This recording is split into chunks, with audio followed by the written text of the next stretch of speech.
Assassin's Creed. Assassin's motherfucking Creed. You know, I'm pretty sure we've all had our experiences with the series before. Whether you're a new fan who came straight from Valhalla, or a longtime veteran still playing Reddit trying to convince people that 2 is the best one and 4 is simply overrated. No matter who you are, you most likely played one of these at one point or another. Unless you're a Nintendo fan, in which case your options are limited.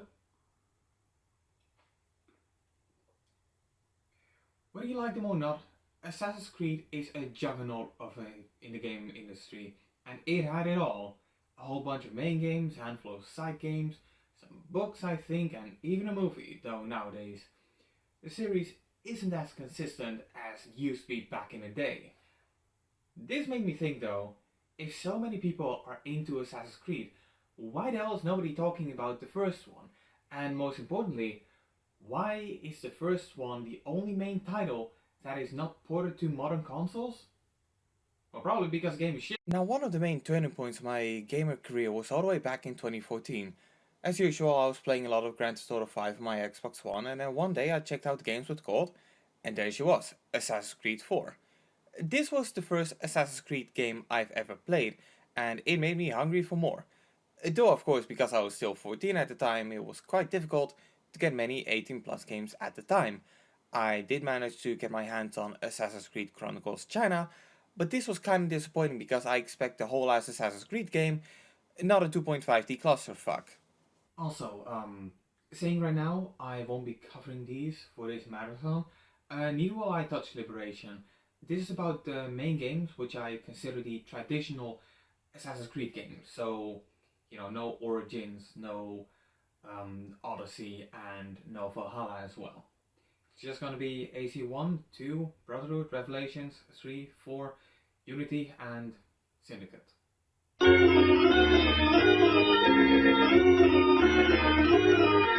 But then in 2015, a miracle happened. I got a Wii U for my birthday, and with the first eShop card I bought, I decided to get Assassin's Creed 4 again.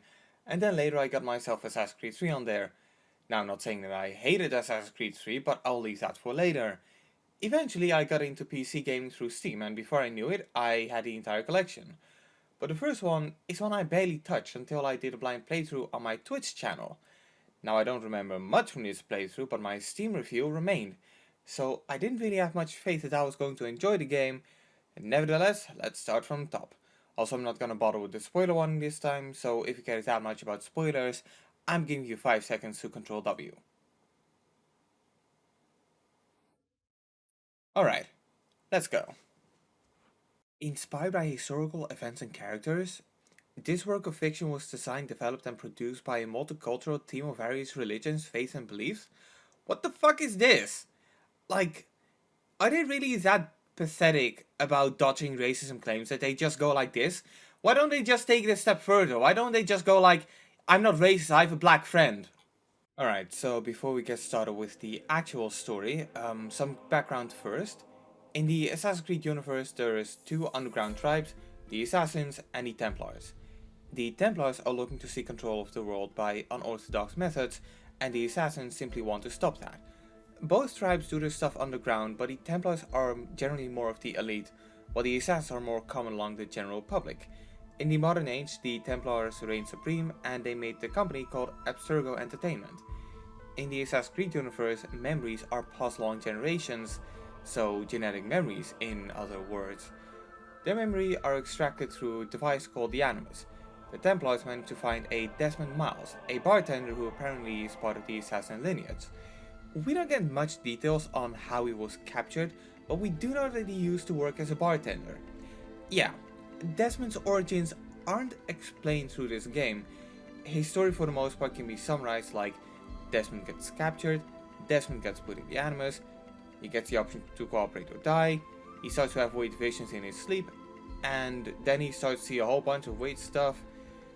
The assassins try to rescue him, they fail, and then he sees some weird ass writing on the wall, and then the credits roll. Yeah, that is not a joke, that's his story. Now there is also this chick who later turns out to be an assassin herself. There is this cunt who even multiple times suggests to kill Desmond, When they're done with him, and yet Desmond still goes along with it, I'm telling you right now, if you played literally any other Assassin's Creed game, you can skip this part of the story and you wouldn't miss a goddamn thing. But of course, the real game is not about Desmond Miles, but it's about Altair, and fortunately his story is a little bit more fleshed out, though it's still nowhere as deep as I would have expected from this series. In the beginning, he's on a mission to retrieve an ancient artifact known as a Piece of Eden. To save you guys a hassle, it's basically magic. That's all I'm gonna say about it.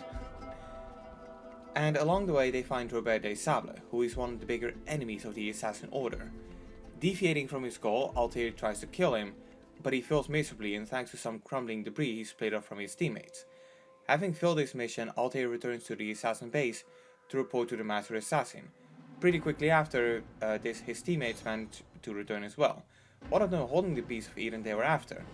Not long after that, their base comes under assault and the assassins manage to fight them off, after which Altair gets stabbed, except not really.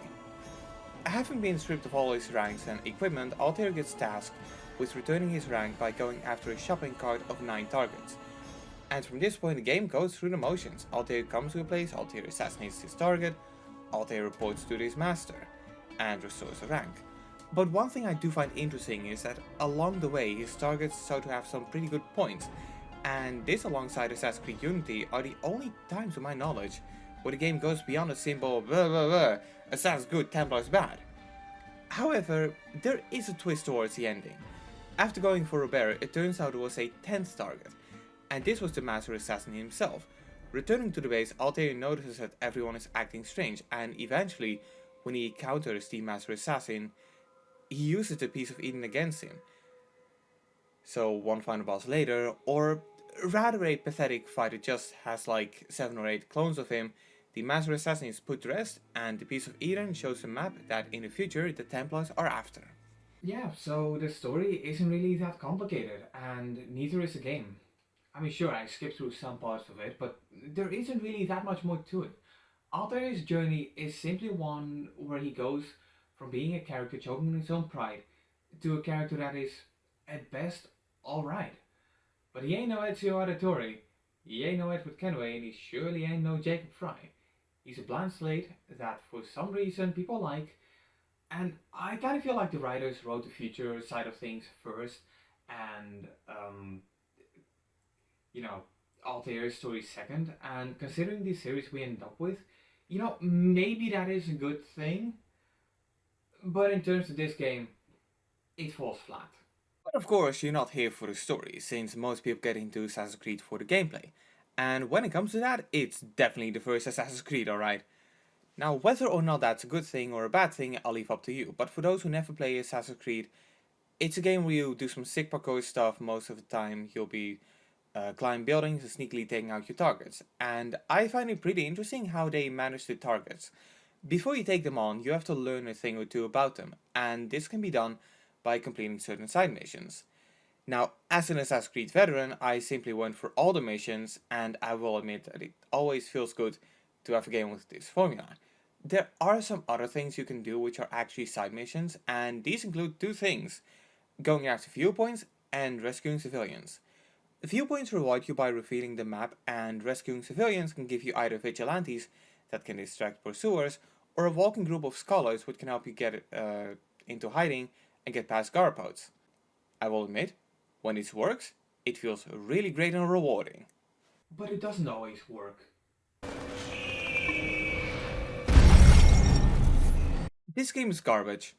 Just plain hot fucking trash. And this is simply one of the most broken games I've ever seen. Not in terms of Assassin's Creed, but in general. Now, I'm a bit forgiving on this game because it is the first one of its franchise, and they likely didn't know how to flesh things out, but there are so many things I got used to from the later games that I just had to adapt to. To begin with, the climbing and parkour, it feels pretty stiff, and I've had multiple times where it looked like I was supposed to be able to grab something, but I couldn't. Another major problem I have was with the game's logic, specifically rescuing civilians. To rescue a civilian, you have to attack their attackers and talk to them after. But if you're being chased and you decide to take the opportunity, the civilian runs away. This is bullshit. I rescued the civilian, right? So why doesn't it count? It's the same with the missions where you have to silently assassinate archers or other targets. You want them dead, right? Well, they are dead. But apparently, because they are not, because I got seen as. And then there's cases where I got spotted on the very last moment and I had to do the entire fucking thing again. And for the love of God, don't hide in a haystack if you're in a hurry, because you'll be forced to stay in there until you're anonymous again. And my god, the fucking sound mix things. Shit like this is why we have subtitles, guys. Like, take a listen to this and try to tell me it sounds at least a little bit audible. The question will be answered when you no longer need to ask it. I assume you called me here for more than just a lecture. Another thing I really dislike is how some scenes allow you to change the camera angle to cinematic by pressing a button. Not gonna lie, I kinda wish this would just happen automatically. Why do I have to press a button? Honestly, I got so burnt out with this, I just started killing everyone instead of hiding. I found that depending on the circumstance, it can be significantly quicker even. And sometimes when you kill everyone, it even respawns some missions that are just right next to them. But if there's one thing I have to give credit for, it's its openness. Sort of. Throughout your journey, you travel through the Holy Land, and there's 3 cities you go to: Damascus, Acre, and eventually Jerusalem. Depending on the chapter, you get a bunch of them at the same time, so you get to choose which one you go after, and this is something I can definitely appreciate. One thing I'm quite mixed on, however, is that each city has 3 sections, but in the beginning you can only go up to one of these sections. There's just straight up an invisible wall blocking you from the rest of the city. Now granted, the wall gets removed as the game goes on, but I kinda wish the game would just allow you to scale all of the towers, rescue all the civilians before you even have to get there. But in context of both the game and the story, I do understand it. Now, Assassin's Creed 1 has never been remastered or re-released on modern hardware. Granted, the game is on PC and it's fairly easy to run. It's also available on Xbox 360 and PS3, and the Xbox 360 version is supported by the backwards compatibility program, so if you want, you can play it that way.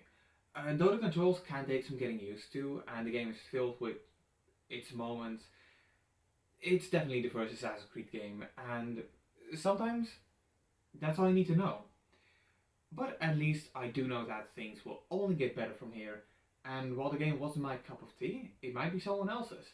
But one game that is my cup of tea is Assassin's Creed 2. Though I never played Brotherhood and Revelations, I feel like for the next review I'm going to throw them in as well. So next time we meet, I'm going to be covering Assassin's Creed the ETH collection on PS4. I don't know why I say specifically for PS4, because it's the same on the Xbox One, and I mean, we do have the Switch version releasing in a month, so, maybe, hopefully, I can create a review before you go ahead and buy it. Well, I don't know. With all of that being said, thank you all for watching. Have yourself an amazing evening, night, day, whatever the hell it is, and I'll see you guys next time.